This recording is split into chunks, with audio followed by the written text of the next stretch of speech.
देखिए,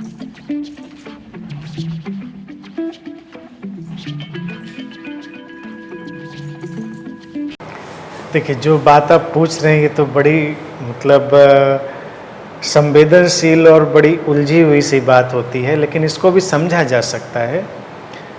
देखिए, जब अगर हम संसाधनों के सीमित होने की बात करें अपनी क्षमताओं के, तो तमाम लोगों की स्थितियां वैसी हो सकती हैं और सीमाएं भी सबकी अपनी अपनी हो सकती हैं।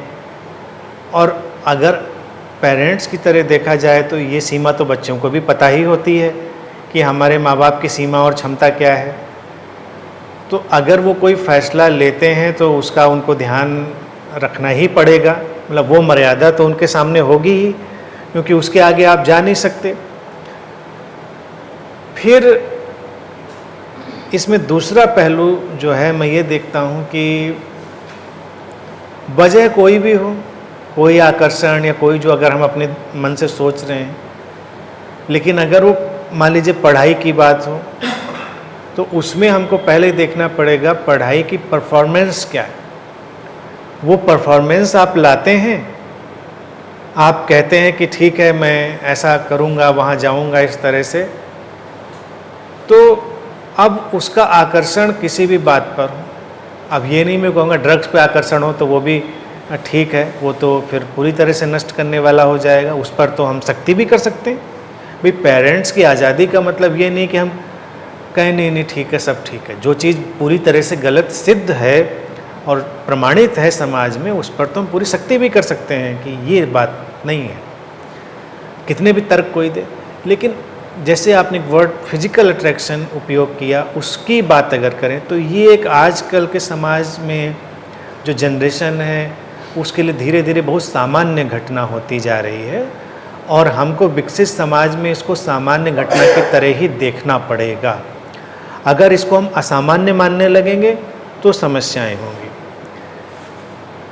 है तो कोई बात नहीं, और आप अपना काम करिए पूरी तरह से।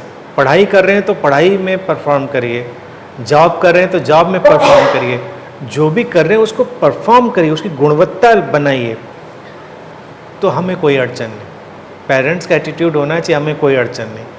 फिर विवेक ये भी है कि समाज में अगर हम फिजिकल अट्रैक्शन की ही बात पर ही हम फोकस करें अभी, तो उसके अपने प्रो कॉन्स बहुत सारे हैं, अपनी अच्छाइयाँ बुराइयाँ हैं, कमियाँ। सामान्य आकर्षण अगर है, सहज मैत्रीपूर्ण, उसमें असुविधा नहीं है। अगर वो मैनिपुलेटिव है, किसी और तरह की चीज़ें हैं, तो लोग मुश्किल में भी पड़ सकते हैं, तमाम तरह की मुसीबतों में वो समाज में हम आए दिन देखते ही मुसीबतें खड़ी होती हैं। तो उस पर तो आँख कान खोलकर भी चलने की सलाह दी जा सकती है। तो ये एक विषय आज की जनरेशन पे पेरेंट्स को बहुत विवेकपूर्वक समझना पड़ेगा कि इसको तूल ना दिया जाए। संबंधों को, उनके आपसी मित्रताओं को, शारीरिक मानसिक कैसे भी हों, उनको हमें सामान्य रूप से स्वीकार कर लेना चाहिए। उस अड़चन में, झंझट में बहुत नहीं पड़ना चाहिए। मुख्य चीज़ यही कहनी चाहिए कि क्षमताएं आप जानते ही हैं, सीमाएं आप जानते ही हैं, और मेरा कंसर्न ये है कि आप जीवन में आगे बढ़ें, पढ़ाई ठीक करें। वो सारी चीज़ें आप ठीक करते हैं तो इग्नोर किया जा सकता है इन बातों को।